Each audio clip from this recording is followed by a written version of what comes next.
আসসালামু আলাইকুম ওয়া রাহমাতুল্লাহি ওয়া বারাকাতুহু।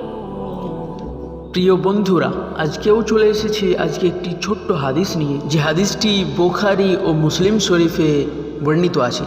বুখারী শরীফ এবং মুসলিম শরীফের হাদিস আজকে আমি শোনাতে চলেছি। যেহেতু আমরা অনেক মূল্যবান, আমাদের সময় অনেক মূল্যবান, তো বেশি সময় খরচ না করে অল্প সময়ের মধ্যে একটি হাদিস বলে দেব, সেটি শুনে সবাই উপকৃত হবেন ইনশাআল্লাহ। তো শুরু করা যাক আজকের ভিডিও। বিসমিল্লাহির রহমানির রহিম।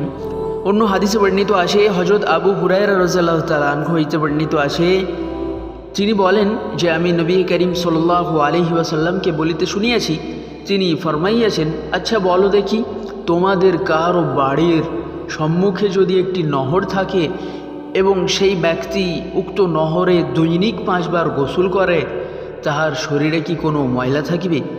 হুজুর আকরাম সাল্লাল্লাহু আলাইহি ওয়াসাল্লাম ফরমাইয়াছেন, আচ্ছা বলো দেখি, তোমাদের কারো বাড়ির সম্মুখে যদি একটি নহর থাকে এবং সেই ব্যক্তি উক্ত নহরে দৈনিক 5 বার, প্রত্যেক দিন 5 বার গোসল করে, তাহার শরীরে কি কোনো ময়লা থাকিবে? পরে সাহাবাগণ আরজ করিলেন, কিছুই থাকিবে না। সাহাবাগণ বলিলেন, কিছুই থাকবে না, যদি কেউ 5 বার গোসল করে তো তার শরীরে কোনো ময়লা থাকবে না। তো হুজুর পাক সাল্লাল্লাহু আলাইহি ওয়াসাল্লাম বলিলেন, 5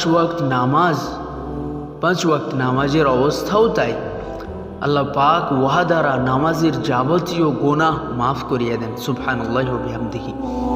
আমাদের গুনাহ যদি মাফ করতে চাই তাহলে আমাদের কি করতে হবে? 5 ওয়াক্ত নামাজ পড়তে হবে।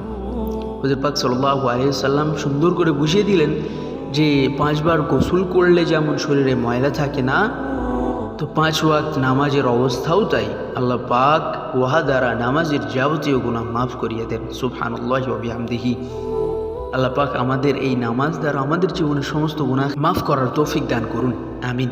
আজকে এই পর্যন্তই, আবার দেখা হচ্ছে অন্য কোনো দিন। আসসালামু আলাইকুম ওয়া রাহমাতুল্লাহি ওয়া বারাকাতুহু।